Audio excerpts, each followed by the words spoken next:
Tim, I think you're preaching to the choir here. Everybody here already agrees, and you already know what we're talking about. We're anti-government as it is today. There's only one problem. If we get you to Congress, you're going to be one of 235 people.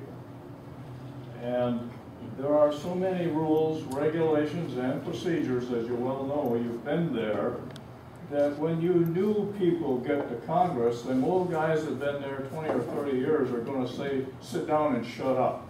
Now, how do you have a plan that maybe you and a few more new guys can counteract all those regulations that you know Congress already has to keep you from putting in what bills you want to solve some of the problems that you already know we're talking about? Get rid of Pelosi. Yeah. The very first vote is the most important vote, and that's the vote for the Speaker of the House. Yep. Mark Schauer's first vote was his most tragic vote. That was for Speaker Pelosi. Yep. I didn't vote for Speaker Pelosi when I was there. I voted for John Boehner.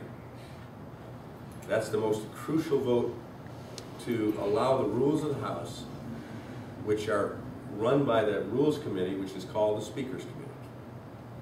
And those rules can change from day to day, no matter what you agree on the first day of Congress. There are 435 of us. I wish there were only 235. It's 435 of us, and I'm one of those. But like I said, if you get all your other friends, neighbors, family members that live in other districts to vote right, send the right person there, then we begin to build the numbers. But I was never told to sit down and shut up, and they wouldn't dare tell me that. And that's why they came at me last election, #1 targeted seat in the nation. More independent expenditures expended to defeat me than any other candidate in the nation. And they did it. By 2 points, but they did it. And there are now people coming who are just as strong on the issues as I am and committed to whatever it takes. I've lost once. I've been misquoted plenty of times. I don't have to go there and expect to stay there for a long tenure. I'm going to go there and do what I told you I was going to do.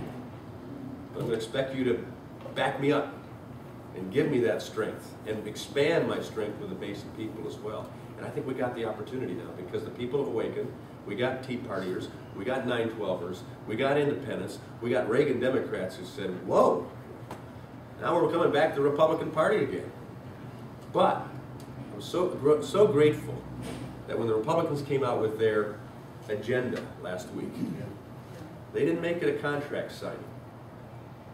And they developed that agenda from going to hundreds, literally hundreds of town hall meetings all across their districts, all across the United States during August.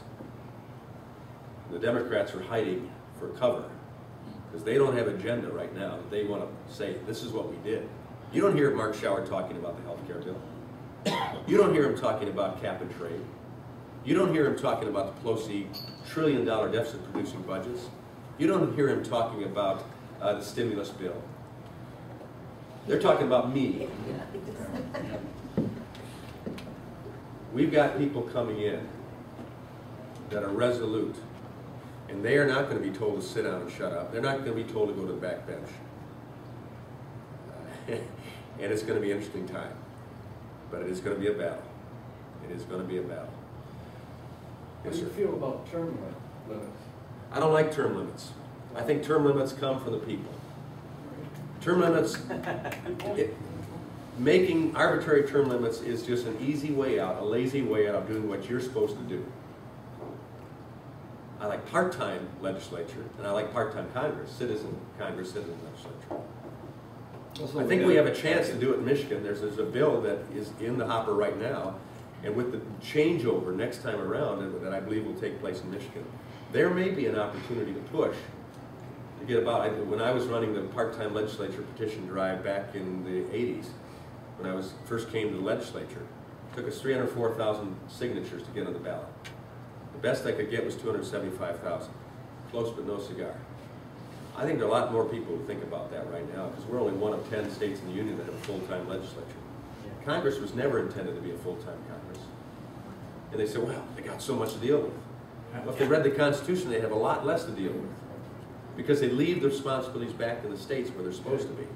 For education, for commerce, for trade, various things, they leave back in the states. Can we get to that? Well, who knows? We can start working that direction, but no, I'm not a favorite, and I think I can stay. I came in the legislature under no term limits. I left the legislature as the first term limited class.